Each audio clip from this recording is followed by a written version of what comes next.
सर्वे भवन्तु सुखिनः सर्वे सन्तु निरामया सर्वे भद्राणि पश्यन्तु मा कश्चित् दुःखभाग् भवेत्। ॐ सर्वे भवन्तु सुखिनः सर्वे सन्तु निरामया सर्वे भद्राणि पश्यन्तु मा कश्चित् दुःखभाग् भवेत्।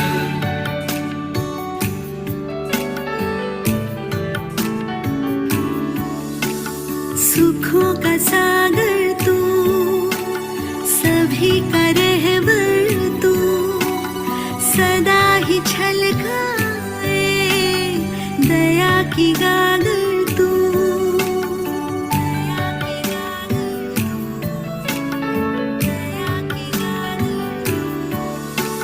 सुखों का सागर तू, सभी का रहबर तू, सदा ही छलकाए दया की गागर तू।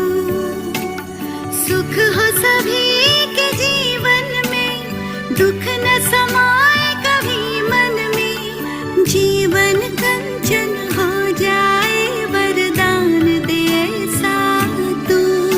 ॐ सर्वे भवन्तु सुखिनः सर्वे सन्तु निरामया सर्वे भद्राणि पश्यन्तु मा कश्चित् दुःखभाग् भवेत्।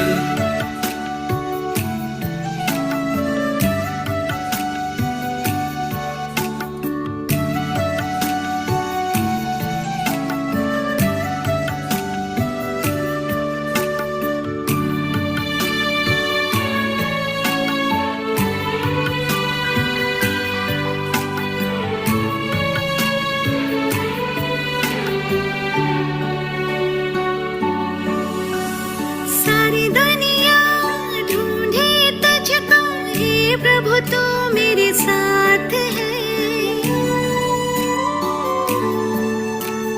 तेरी राह का राही मेरा मन, हाथों में तेरा हाथ है। सारी दुनिया ढूंढे तुझको, हे प्रभु तू मेरे साथ है। तेरी राह का राही मेरा मन, हाथों में तेरा हाथ है। सब पे प्यार लुटाए तू, फूल खुशी के खिलाए तू। तेरी याद में डूबे हुए हम, प्रेम सरोवर तू। ॐ सर्वे भवन्तु सुखिनः सर्वे सन्तु निरामया सर्वे भद्राणि पश्यन्तु मा कश्चित् दुःखभाग् भवेत्।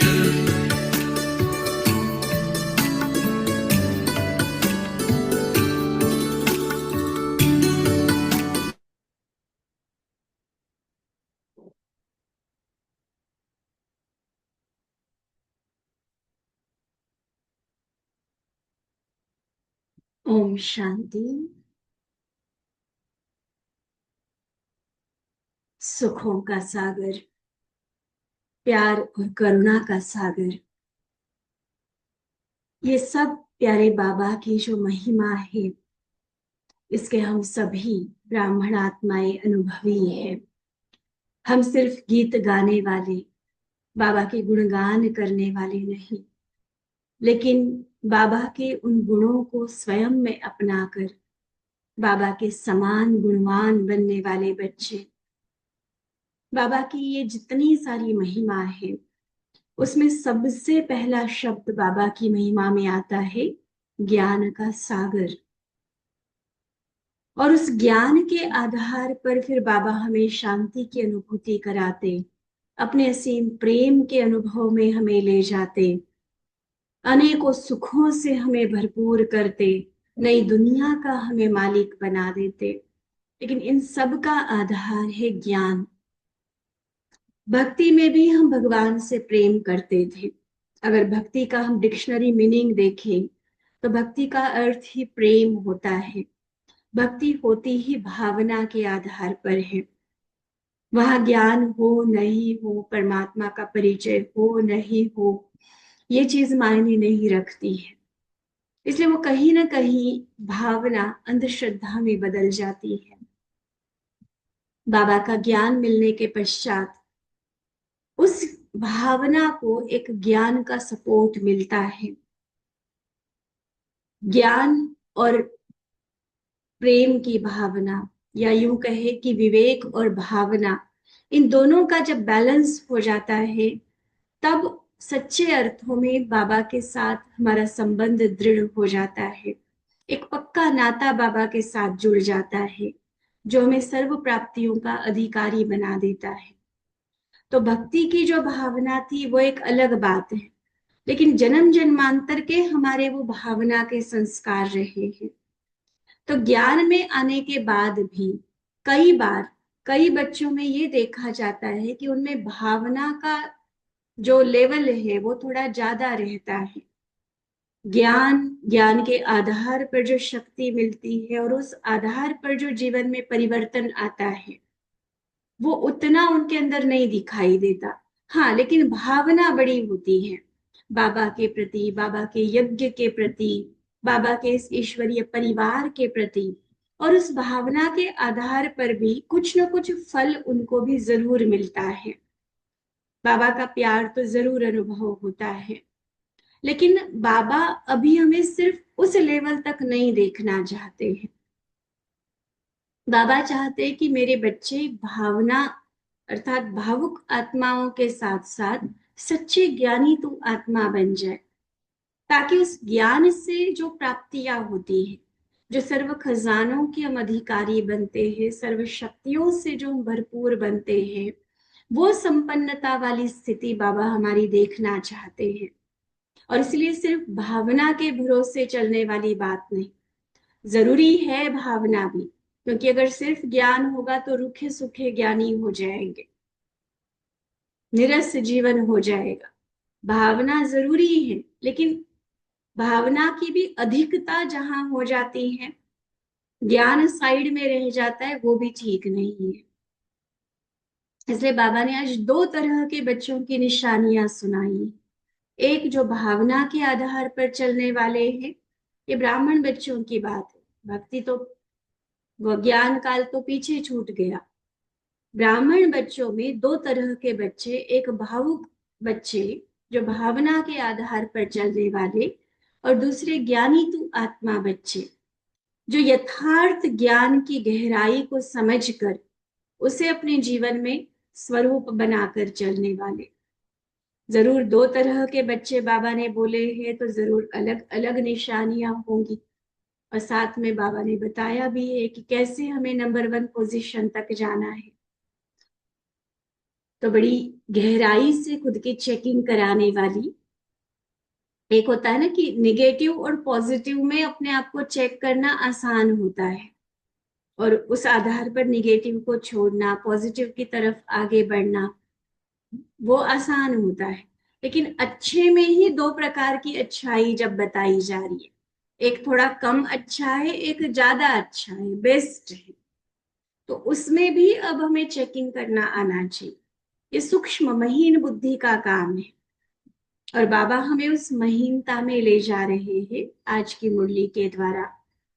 तो 19 अप्रैल 1984 की बाबा की यह मुरली का सार है, भावुक आत्मा तथा ज्ञानी आत्मा के लक्षण। भावुक आत्मा तथा ज्ञानी आत्मा के लक्षण। श्रेष्ठ अधिकार को देने वाले, विजयी रतन बनाने वाले बाप दादा अपने बच्चों प्रति बोले। आज बाप दादा सभी बच्चों को देख रहे हैं कि कौन से बच्चे भावना से बाबा के पास पहुंचे हैं और कौन से बच्चे पहचान कर पाने अर्थात बनने के लिए पहुंचे हैं। तो पहली लाइन में ही फर्क हो गया ना।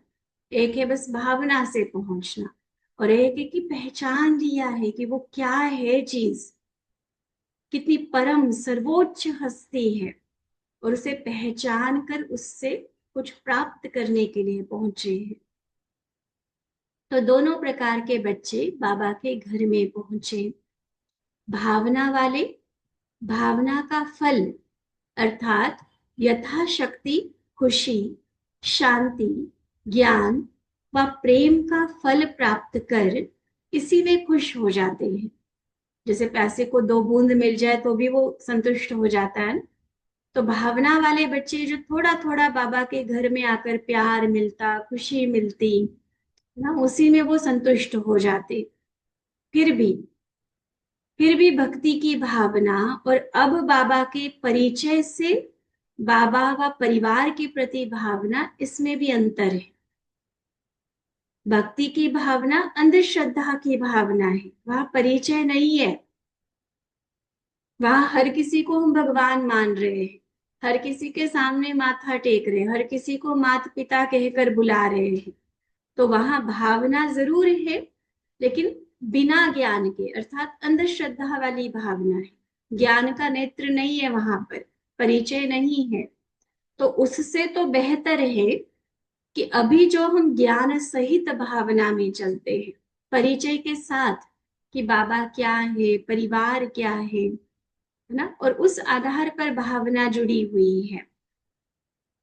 वहां भक्ति में इनडायरेक्ट मिलने की भावना, वह अल्पकाल के स्वार्थ की भावना है। किस देवी को पूजेंगे तो ये मिल जाएगा, उसे पूजेंगे तो ये मन्नत पूरी हो जाएगी, है ना। तो इनडायरेक्ट स्वार्थ की भावना भी होती है। वर्तमान समय ज्ञान के आधार पर जो बच्चों की भावना है वह भक्ति से श्रेष्ठ है, क्योंकि इनडायरेक्ट देव आत्माओं द्वारा नहीं, डायरेक्ट बाबा के प्रति भावना है, प्यार है, भावना है। किसके लिए? डायरेक्ट बाबा के प्रति पहचान है, लेकिन भावना पूर्वक पहचान और ज्ञान द्वारा पहचान, इसमें भी अंतर है। आज अच्छे से समझेंगे बाबा की बात। एक है भावना के आधार पर पहचान और एक ज्ञान के आधार पर पहचान।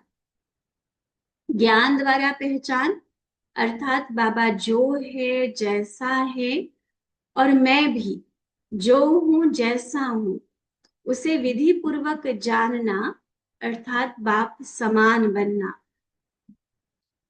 जाना तो सभी ने है, बाबा का परिचय तो सेकंड लेसन में ही मिल जाता है।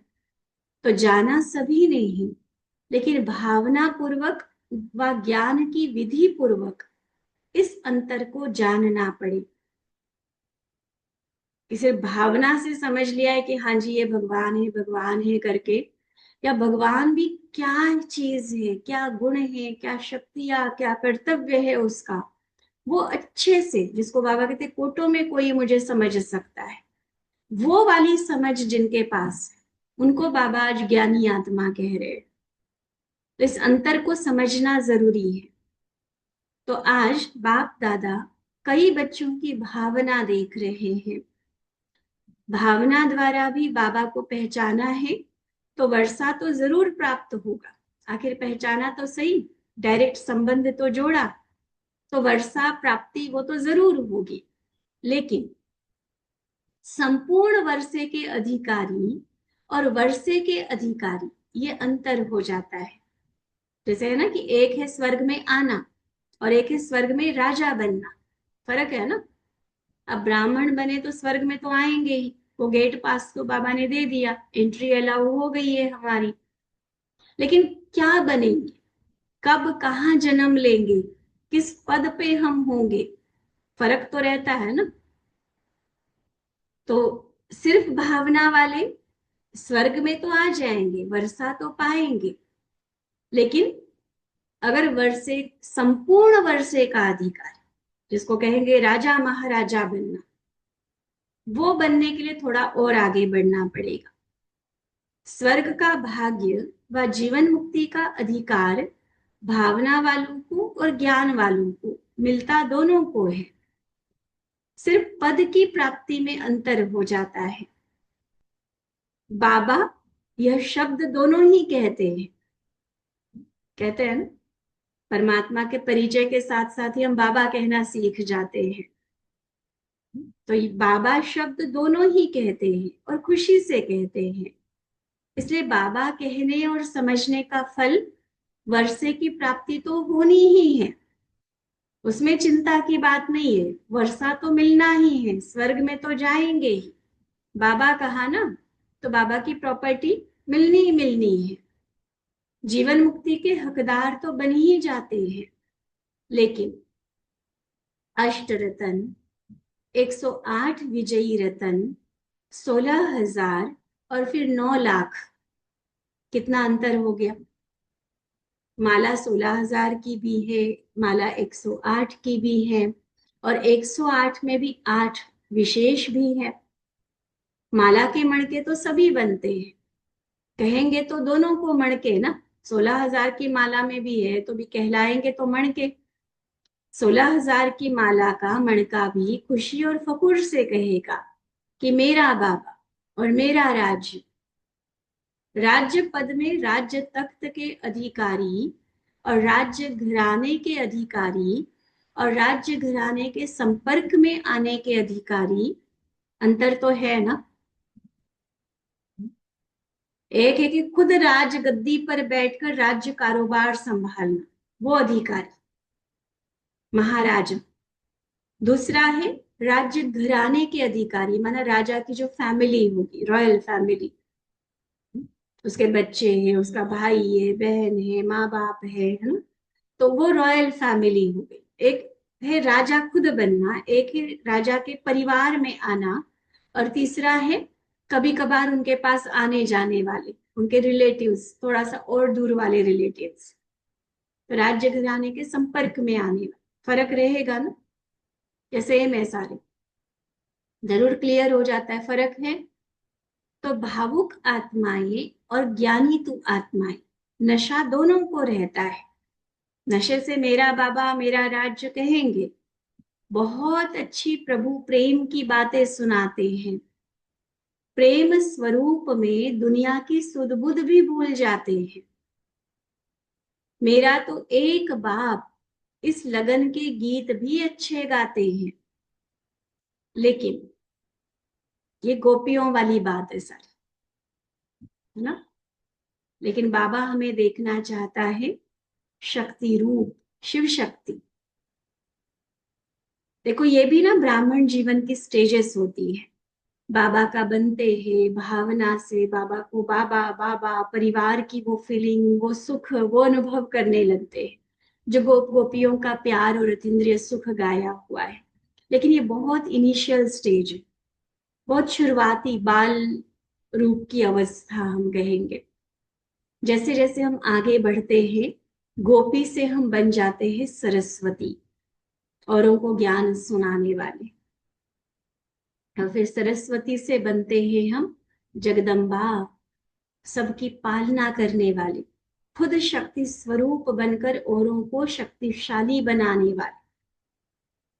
तो भावना के आधार पर गोप गोपियां सभी बने हैं।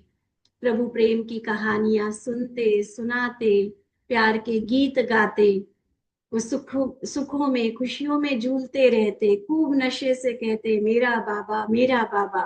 इसमें तो सब है। लेकिन जो नेक्स्ट स्टेप है ना शिव शक्ति वाली, वो ज्ञानी बनने बिना नहीं हो सकती है।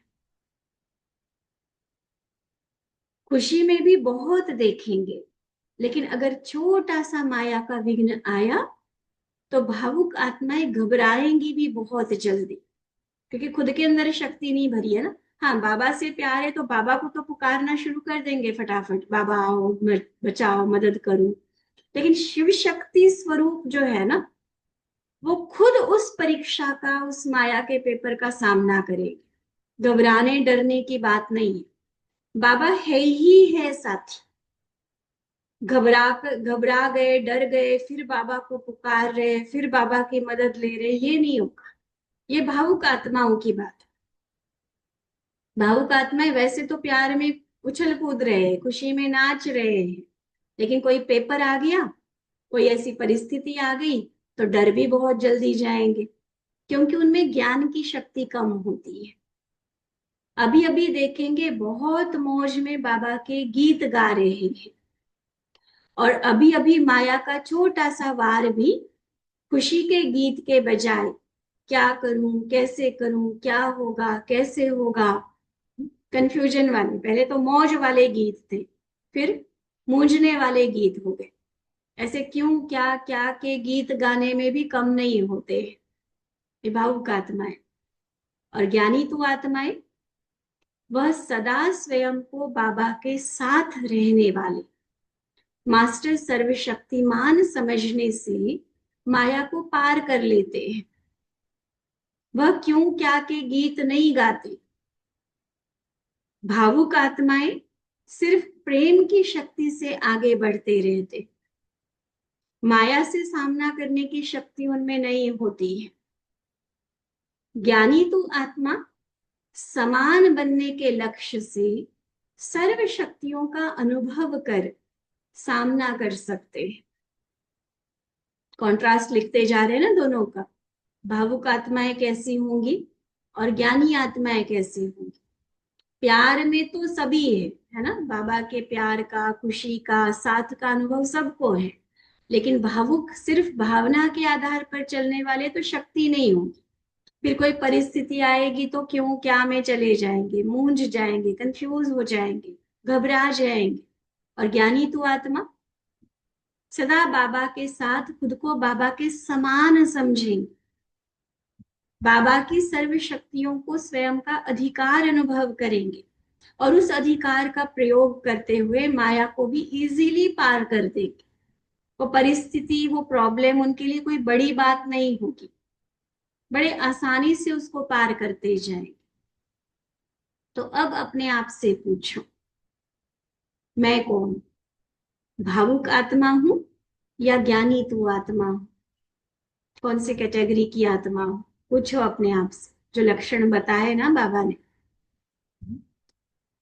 बाबा तो भावना वालों को भी देख खुश होते हैं। जैसे बाबा कहते हैं ना, मेरे लिए तो लास्ट, मतलब 33 करोड़ का जो लास्ट भी होगा ना, वो भी प्यारा है। तो बाबा तो भावुक आत्माओं को भी देख खुश होते हैं, क्योंकि मेरा बाबा कहने से अधिकारी तो हो ही गए ना, और अधिकार लेने के भी हकदार हो गए हो। चाहे पूरा लो चाहे थोड़ा लो, अधिकार तो ले लिया ना। वह पुरुषार्थ प्रमाण जितनी झोली भरने चाहो उतनी भर सकते हो, क्योंकि मेरा बाबा कहा तो वह चाबी तो लगा ही दी है। तो चाबी लगा दिए तो कुछ ना कुछ मिलेगा भी जरूर। और कोई चाबी नहीं है, चाबी एक ही है, मेरा बाबा। और वो सबको बोलना आता है, सबको अनुभव है बाबा मेरा है ना। तो खजानों को चाबी लगाना तो आ गया है, और कोई चाबी नहीं है, क्योंकि बाप दादा सागर है ना, अखुट है, बेहद है। लेने वाले थक जाते हैं, देने वाला नहीं थकता है, क्योंकि उसको मेहनत ही क्या करनी है। दृष्टि दी और अधिकार दे दिया। बाबा की दृष्टि में वो पावर है ना, बस जिस पर दृष्टि डाले उसको अधिकार मिल गया। ऐसे तो मेहनत लेने वालों को भी नहीं है। बाबा क्या कह रहा है, देने वाला थकता नहीं है। क्यों नहीं थकता? क्योंकि उसको कोई मेहनत ही नहीं करनी है। दृष्टि दी, दृष्टि के द्वारा वरदान अधिकार जो देना है दे दिया। लेकिन लेने वालों को कौन सा पहाड़ तोड़ना है? मेहनत तो लेने वालों को भी नहीं है। सिर्फ क्यों थक जाते, क्यों कमी रह जाती? सिर्फ अलबेलेपन के कारण गंवा देते, जो प्राप्ति होनी चाहिए ना उससे वंचित हो जाते हैं। फिर अपनी कमजोरी के कारण गवाकर फिर पाने के लिए मेहनत करनी पड़ती है। गवाना पाना, पाना गवाना, इस मेहनत के कारण थक जाते हैं। यूं बाबा ने कोई बहुत कॉम्प्लिकेटेड, बहुत मुश्किल विधि नहीं दी हुई है लेने की। मेरा बाबा कहा भंडारे खुल चुके हैं, जितना चाहे लेते जाओ। लेकिन लेने वाला, जैसे हम छलनी में पानी अगर भरने की कोशिश करें तो क्या होगा? तो वो हाल हो जाता है लेने वालों का। इधर लेते जा रहे, उधर कहीं ना कहीं अलबेले के पन के कारण गवाते जा रहे। फिर ऐसे लगता है कि क्यों मेहनत लग रही है। किसी का ड्रम तो 1 सेकंड में भर गया, किसी का भर ही नहीं रहा है। छेद, लीकेज तो चेक करने की जरूरत है ना। तो इसलिए बाबा कहते हैं ये मेहनत जो करते हैं ना, पाना गवाना गवाना पाना, तो इसमें थक जाते हैं। खबरदार, होशियार है तो सदा प्राप्ति स्वरूप है, और अलबेले है तो बार बार खाली होते रहेंगे। जैसे सतयुग में आपके दास दासियां सदा आपके आगे पीछे सेवा के लिए साथ रहती हैं, ऐसे ज्ञानी तू आत्मा बाप समान श्रेष्ठ आत्मा के अब भी सर्व शक्ति सर्व गुण सेवाधारी के रूप में सदा साथ निभाते हैं। जिस शक्ति का आवाहन करो, जिस गुण का आवाहन करो, क्या होगा? जैसे दास दासियां दिखाते हैं ना राजे महाराजाओं के, अभी भी देखो बड़े बड़े जो सेलिब्रिटीज वगैरह होते हैं, कितने उनके असिस्टेंट साथ साथ रहते हैं। तो बाबा कहते हैं ऐसे सारे गुण सारी शक्तियां सेवाधारी के रूप में आपका साथ सदा निभाएंगे। जिस शक्ति का आवाहन करो, जिस भी गुण का आवाहन करो, जी हाजिर। ऐसे स्वराज्य अधिकारी ही विश्व राज्य अधिकारी बनते हैं। तो मेहनत तो नहीं लगेगी ना, हर शक्ति हर गुण सदा विजयी है ही, ऐसा अनुभव कराते हैं। मेहनत किया फिर किसी चीज पर जीत पाई, ये नहीं होगा। इजीली है ही विजयी। कोई माया, कोई पुराना संस्कार, कोई अवगुण हम पर वार कर ही नहीं सकता। वो तो बीते जमाने की बातें हो गई, वो तो पिछले जन्म की बातें हो गई। जैसे ड्रामा करके दिखाते हो ना, रावण अपने साथियों को ललकार करता, और ब्राह्मण आत्मा स्वराज्य अधिकारी आत्मा अपने शक्तियों और गुणों को ललकार करती। तो ऐसे स्वराज्य अधिकारी बने हो। एक ना हमारा चिल्ड्रन सॉन्ग में बड़ा प्यारा गीत बना हुआ है, कबड्डी कबड्डी खेल रचाया, राम और रावण के बच्चों को खूब लड़ाया। तो उसमें राम और रावण जो दो अपोजिट टीम्स होती है ना, तो राम के बच्चे माना अलग अलग गुण बताए हैं, और रावण के बच्चे माना अलग अलग विकार दिखाए हैं, और उनका कबड्डी का खेल दिखाया है। हम लोगों को याद है, हमारे स्कूल के टाइम हमने उसको एनुअल फंक्शन में भी किया था। अभी भी देखना, गूगल पे करोगे ना यूट्यूब पर, तो वो मिल जाएगा गीत। तो ऐसे बाबा वो याद करा के, क्योंकि ये इस तरह के स्किट नाटक वगैरह चला करते थे पहले से, शुरू से, साकार बाबा के टाइम भी, अव्यक्त बाबा के टाइम भी। तो बाबा वो वाला खेल हमें याद करा रहे हैं कि देखो, रावण अपने सेना को पुकारता है, राम अपनी सेना को पुकारता है, और दोनों की फिर लड़ाई चलती है। लेकिन अंतिम रिजल्ट क्या है? ड्रामा की नूंद क्या है? भगवान का वरदान क्या है? जीत किसकी होगी? पक्का है ना ब्राह्मण जीतेंगे, पक्का है ना राम की जीत होगी। तो ऐसे बाबा कहते हैं कि हूं ही हूं विजयी। क्या ऐसा अनुभव होता है? वाह, समय पर यह शक्तियां कार्य में नहीं ला सकते हो। जैसे कमजोर राजा हो ना, तो उसका कोई नहीं मानता, राजा को मानना पड़ता है प्रजा का। और बहादुर राजे, जो बहादुर होगा ना, शक्तिशाली, बहादुर राजे सभी को अपने ऑर्डर से चलाते और राज्य प्राप्त करते हैं। तो सहज को मुश्किल बनाना और फिर थक जाना, ये अलबेलेपन की निशानी है। बाबा ने मुश्किल काम नहीं सौंपा है हमें। बाबा ने को पता है मेरे बच्चे पहले ही जन्म जन्म की भक्ति से धक्के खाके, विकारों में तंग होके थक चुके हैं।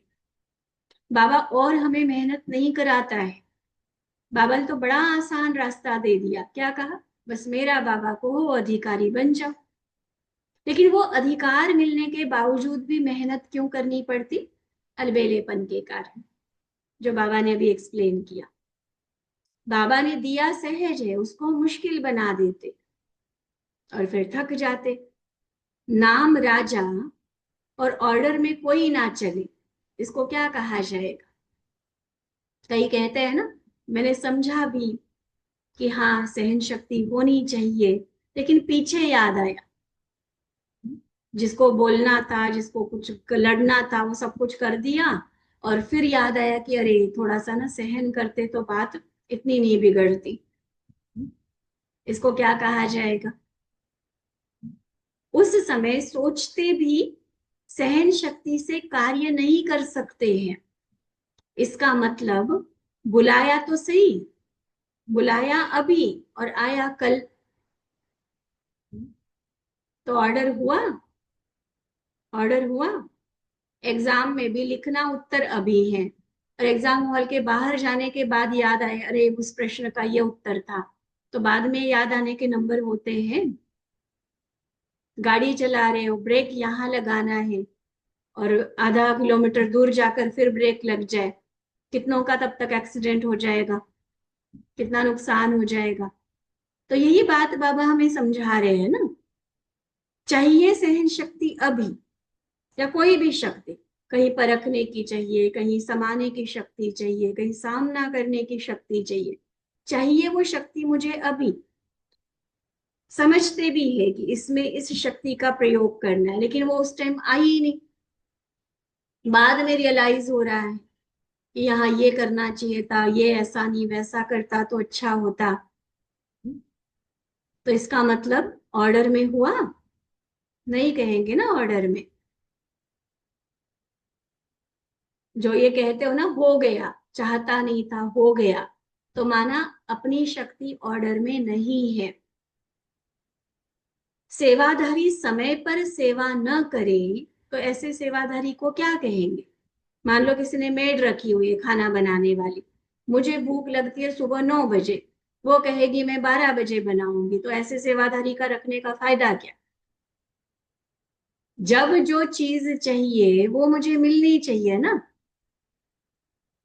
अगर नहीं मिल रही है, वैसे मेरा सेवाधारी मेरे हिसाब से काम नहीं कर रहा है, तो मैं मालिक होकर फायदा क्या? तो इसलिए बाबा कहते हैं कि सदा स्वराज्य अधिकारी बन, सर्व शक्तियों को, गुणों को स्व प्रति और सर्व के प्रति सेवा में लगाओ। समझा? सिर्फ भावुक नहीं बनो। भले भावुक आत्माओं को भी बाबा देखते, प्यार करते, वर्षा देते, लेकिन सिर्फ भावुक नहीं। फिर भावुक होते हैं ना तो वो कमजोर भी बन जाते हैं। इसलिए कमजोर नहीं है, सर्वशक्तिमान के बच्चे, और कमजोर क्यों? बाबा कहते शक्तिशाली बनो, सिर्फ भावुक नहीं, शक्तिशाली बनो। अच्छा, वैरायटी प्रकार की आत्माओं का मेला देख खुश हो रहे हो ना। मधुबन वाले कितने मेले देखते हैं, कितने वैरायटी ग्रुप्स आते हैं। बाप दादा भी वैरायटी फुलवाड़ी को देख हर्षित होते हैं। भले आए, शिव की बारात का गायन जो है ना वो देख रहे हो। बाबा बाबा कहते सब चल पड़े, सब चल पड़े तो है ना। मधुबन तो पहुंच गए, अब संपूर्ण मंजिल पर पहुंचना है। जो बाबा ने पूरी मुरली जिस पर चलाई कि भावना तो सब में है, मेरा बाबा तो सब कहते, लेकिन अब बाबा के जैसा शक्तिशाली बन। फिर अलग अलग पार्टियों से बाबा की मुलाकात, विशेष पंजाब जोन से बात करते हुए बाबा कहते, क्योंकि वही 84 की मुरली है, हालात बहुत खराब चल रहे थे पंजाब में, तो बाबा कहते सभी पंजाब निवासी महावीर हो ना, डरने वाले तो नहीं, किसी भी बात का भय तो नहीं है। सबसे बड़ा भय होता है मृत्यु से, और आप सब तो हो ही मरे हुए। बाबा के बन गए, शूद्रपने की जीवन तो खत्म है ना, है ही हम आत्मा, हम क्यों मरने से डरे? तो मरे हुए को मरने का क्या डर? मृत्यु से डर तब लगता है, बहुत गहरी बात बाबा समझा रहे, मृत्यु से डर तब लगता है जब सोचते हैं अभी यह करना है, यह करे, और वो पूर्ति नहीं होती है। कोई ना कोई इच्छाएं, कामनाएं कुछ रखी हुई है दुनिया में और वो पूरी नहीं हो रही है, ये करना वो करना, और तो तब मृत्यु से भय होता है। बाबा कहते आप तो सब कार्य पूरा कर एवर रेडी हो, या पुराना चोला छोड़ने के लिए एवर रेडी हो ना, इसलिए डर नहीं। और भी जो भयभीत आत्माएं हैं उन्हों को भी शक्तिशाली बनाने वाली, खुद तो डरने की बात ही नहीं है, लेकिन जो एक पूरे माहौल जो एक डर का बना हुआ होता है ना, उस डर से भी आत्माओं को निकालने वाले, भयभीत आत्माओं को भी शक्तिशाली बनाने वाले, दुख के समय पर सुख देने वाले, सुखदाता के बच्चे हो। जैसे अंधियारे में चिराग होता है तो रोशनी हो जाती है, ऐसे दुख के वातावरण में सुख देने वाली आप श्रेष्ठ आत्माएं हो। तो सदा यह सुख देने की श्रेष्ठ भावना रहे, सदा सुख देना है, शांति देनी है। आप शांति दाता के बच्चे, शांति देवा हो। तो शांति देवा कौन है? अकेला बाबा नहीं, आप सब भी शांति देवा हो। शांति देने वाले शांति देवा, शांति देने का कार्य कर रहे हो ना। लोग पूछते हैं आप लोग क्या सेवा करते हो, तो आप सभी को यही कहो कि इस समय जिस विशेष बात की आवश्यकता है वह कार्य हम कर रहे हैं। ठीक है, कईयों को भोजन खिला दिया, कंबल बांट दिए, शादियां करा दी, कई घर भी बना के दे देते हैं। वो समाज सेवा करने वाले तो बहुत है, बीमारों के फ्री इलाज वगैरह करवा देते हैं। लेकिन वर्तमान समय को देखते हुए जिस सेवा की सबसे अधिक आवश्यकता है, मन की शांति, मन को निर्भय बनाना, आत्माओं को शक्तिशाली बनाना, वो सेवा हम करते हैं। तो जब पूछते हैं ना आप लोग क्या सेवा करते हो, तो आप सभी को यही कहो कि इस समय जिस विशेष बात की आवश्यकता है वह कार्य हम कर रहे हैं। अच्छा, वो लोग कपड़ा भी देंगे, अनाज भी देंगे, लेकिन सबसे आवश्यक चीज क्या है? शांति। तो जो सबके लिए आवश्यक चीज है वह हम दे रहे हैं। और हमारे सबके ध्यान पे हो, जब भी कोई ऐसी आपदाएं आई है, चाहे पंजाब में, गुजरात में, उधर जो साउथ में सुनामी वगैरह आया था, तब हर बार बड़ी दादी का ये हमेशा संकल्प रहता था, ये जो बाबा ने सूक्ष्म चीजों के दान की बात कही वो तो करना ही करना है। वो तो कोई भी ब्राह्मण आत्मा चाहे कहीं भी रह रहा है, उसको उनको वहां सकाश भेजने के डायरेक्शन आते थे। लेकिन साथ साथ सच में स्थूल में राहत सामग्री भी सभी जगह पहुंची। कच्छ भुज का इतना बड़ा भूकंप था, इतना कुछ सुनामी के टाइम हुआ, तो सब जगह ट्रक भर भर के अनाज, खाने पीने की चीजें, कपड़ा, कंबल ये दादियों ने भेजा है। बड़ी दादी का खास ये हमेशा संकल्प रहता था, तो वो भी हम करेंगे। उसमें मना नहीं है, हॉस्पिटल की टीम हर जगह गई है हमारी, कि जहां कहीं जिसको मेडिकल फैसिलिटी चाहिए, जो स्वास्थ्य सेवा चाहिए उसको देने के लिए, उनकी सेवा के लिए, पेशेंट्स की। तो वो बाहर की सेवाएं तो करते ही करते हैं, लेकिन जो और कोई नहीं कर सकता सेवा, वो सेवा मन की शांति देने की सेवा, जो सबके लिए आवश्यक चीज है वह हम दे रहे हैं। इससे बड़ी सेवा और क्या होगी? मन शांत है तो धन भी काम में आता है, मन शांत नहीं तो धन की शक्ति भी परेशान करती है। तो अभी ऐसे शांति की शक्तिशाली लहर फैलाओ जो सभी अनुभव करे कि सारे देश के अंदर यह शांति का स्थान है। एक दो से सुने और अनुभव करने के लिए आवे कि 2 घड़ी भी जाने से यहाँ बहुत शांति मिलती है। ऐसा आवाज फैले, जैसे उन्हों का आवाज फैल गया है कि अशांति का स्थान यह गुरुद्वारा बन चुका है। बहुत बहुत बदनामी हुई थी उस टाइम, सिखों के खिलाफ बहुत कुछ हुआ था। हम उसके वर्णन में ज्यादा विस्तार में नहीं जाते, लेकिन उस टाइम ये हुआ था। खलिस्तान वगैरह की बातें तब शुरू हो चुकी थी और अशांति फैली हुई थी। तो अशांति का सोर्स लोग मान रहे थे कि वहां से हो रहा है। ऐसे शांति का कोना कौन सा है, कहाँ पहुंचकर आत्मा को, मन को शांति मिलेगी, यही सेवा स्थान है। यह आवाज फैलना चाहिए। कितनी भी अशांत आत्मा हो, जैसे रोगी हॉस्पिटल में पहुंच जाता है तो यह समझे, ऐसे उनको लगे कि अशांति के समय इस शांति के स्थान पर ही जाना चाहिए। ऐसी लहर फैलाओ। यह कैसे फैलेगी? इसके लिए एक दो आत्माओं को भी बुलाकर अनुभव कराओ। एक से एक ऐसे फैलता जाएगा। माउथ पब्लिसिटी होती है ना, एक को अनुभव होगा तो दूसरे तीसरे को जाकर सुनाएगा। जो अशांत है उन्हों को खास बुलाकर भी शांति का अनुभव कराओ। जो भी संपर्क में आए उन्हों को यह संदेश दो कि शांति का अनुभव करो। तो पंजाब वालों को उस समय की सिचुएशन देखकर बाबा कहते पंजाब वालों को विशेष यह सेवा करनी चाहिए। अभी आवाज बुलंद करने का चांस है। अभी भटक रहे हैं ना, कोई स्थान चाहिए। कौन सा है वह परिचय नहीं है, ढूंढ रहे हैं। एक ठिकाने से तो भटक गए, समझ गए हैं कि यह ठिकाना नहीं है। ऐसी भटकती हुई आत्माओं को अभी सहज ठिकाना नहीं दे सकते हो? सिर्फ ज्ञान सुनाकर नहीं मिलने वाला है ठिकाना, अनुभूति। आत्मा सच में वो प्राप्ति का अनुभव करे कि सच में कुछ मिल गया हम। तो अब ऐसी सेवा, कर्फ्यू हो कुछ भी हो, संपर्क में तो आते हो ना, संपर्क वालों को अनुभव कराओ। चलो बाबा कोई बड़े बड़े गैदरिंग के प्रोग्राम की बात नहीं कर रहे हैं। जो भी संपर्क में आता है, मिलते करते तो है ना कईयों से, तो उनको अनुभव कराओ।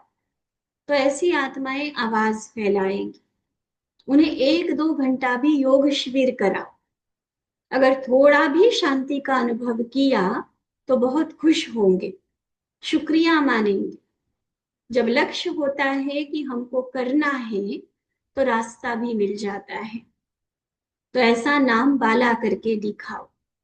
जितना पंजाब की धरनी सख्त है उतनी नरम कर सकते हो। ठीक है। अच्छा, फिर दूसरा ग्रुप बाबा के सामने। बाबा पूछते सदा अपने को फरिश्ता अर्थात डबल लाइट अनुभव करते हो? इस संगम युग का अंतिम स्वरूप फरिश्ता है ना। ब्राह्मण जीवन की प्राप्ति है ही फरिश्ता जीवन। ब्राह्मण माना ही फरिश्ता बनने वाले। फरिश्ता अर्थात जिसका कोई देह व देह के संबंध में रिश्ता नहीं।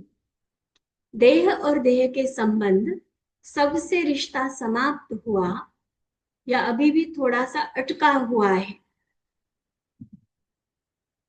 फिर खुद से चेक करने वाली बात। प्रश्न तो बाबा ने पूछ लिया, हम खुद को देखें।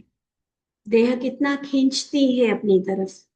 देह के संबंधों में अभी भी कितना लगाव है, कहाँ कहाँ मन अटका हुआ है, चेक करो।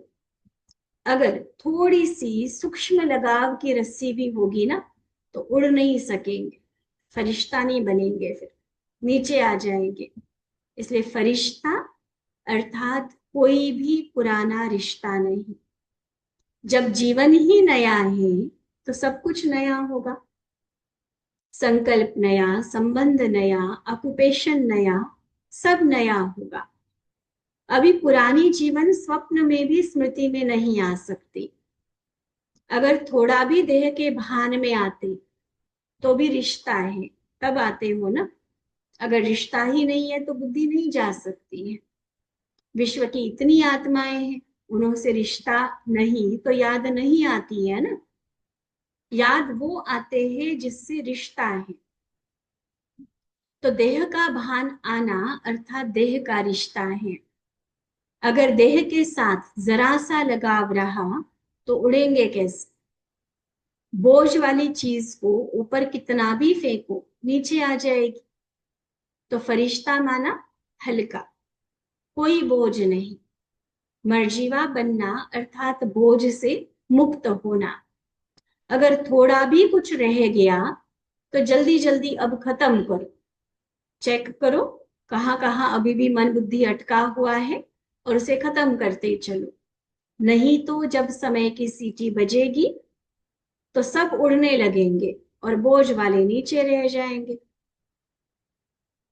तो फिर उनका बोझ हल्का करने के लिए धर्मराज को डंडा लगाना पड़ेगा। तो हमें तो फरिश्ता बनना है ना, उड़ने वाले फरिश्ते, बोझ वाले नहीं। फिर बोझ वाले तो उड़ने वालों को देखने वाले रह जाएंगे। तो यह चेक करना कि कोई सूक्ष्म रस्सी भी रह तो नहीं गई है। समझा? तो आज का विशेष वरदान याद रखना कि निर्बंधन फरिश्ता आत्माएं हैं, बंधन मुक्त आत्माएं हैं। फरिश्ता शब्द कभी नहीं भूलना। कौन हूं मैं? उड़ता हुआ फरिश्ता, डबल लाइट फरिश्ता, सब देह देह के संबंधों से मुक्त फरिश्ता। तो फरिश्ता समझने से उड़ जाएंगे। वरदाता का वरदान याद रखेंगे तो सदा माला माल रहेंगे। अच्छा, फिर तीसरा ग्रुप बाबा के सामने।